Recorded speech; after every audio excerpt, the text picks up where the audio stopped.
Islam is perfect. Unfortunately, the people who practice it aren't. And I thought, yes, she's right. Anyway, I'm very, very happy to tell you that I did take my Shahada on June the 30th last year.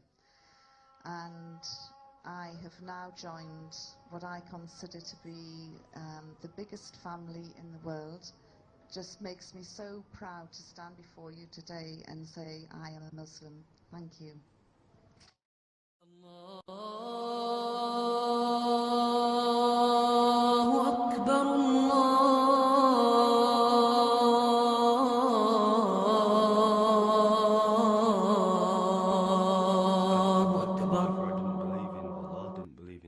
I was convinced, as I was brought up, that there is nothing after this life. I started to read the Quran, and it was reading the Quran which would change my life more than anything.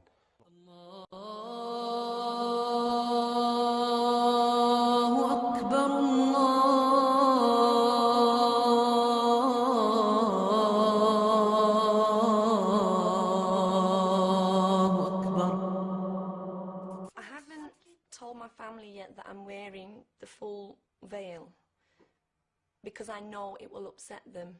They watch the media, they have a lot of preconceived ideas about Muslims, and so I have to tread carefully and explain that it's still me under here.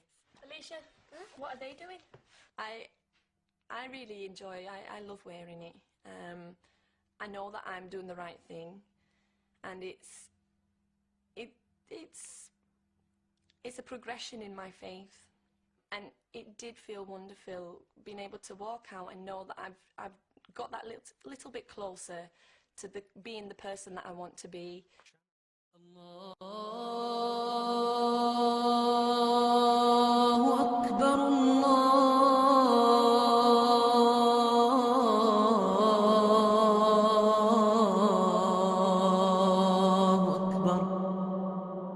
We were sent to church on Sundays, and we used to go there for Easter and Christmas. Akil converted 2 years ago, but And when a Jamaican brother embraced Islam, it was like, why? You know, you're not Asian.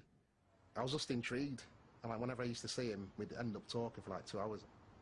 Every time I had a question for him, he had an answer, whereas I suppose before in the Christian days, I'd sometimes ask questions and I wouldn't get an answer. So that interested me, and then I began to read the Quran. The first thing that struck me is that it was very similar to the Bible. It talks about Moses, Abraham, Job. A lot of the verses in the Quran, it asks you to reflect on your own existence. Look at the tree, look at the birds, look at your own creation, how amazing your own body is. And that in itself is sufficient for you to say, well, I'm something special, and something special has created me. The more I read it, the more clear it became. But when you convert to Islam, every sin that you've ever committed in life is forgiven. So do I want to start off by committing more sin? No.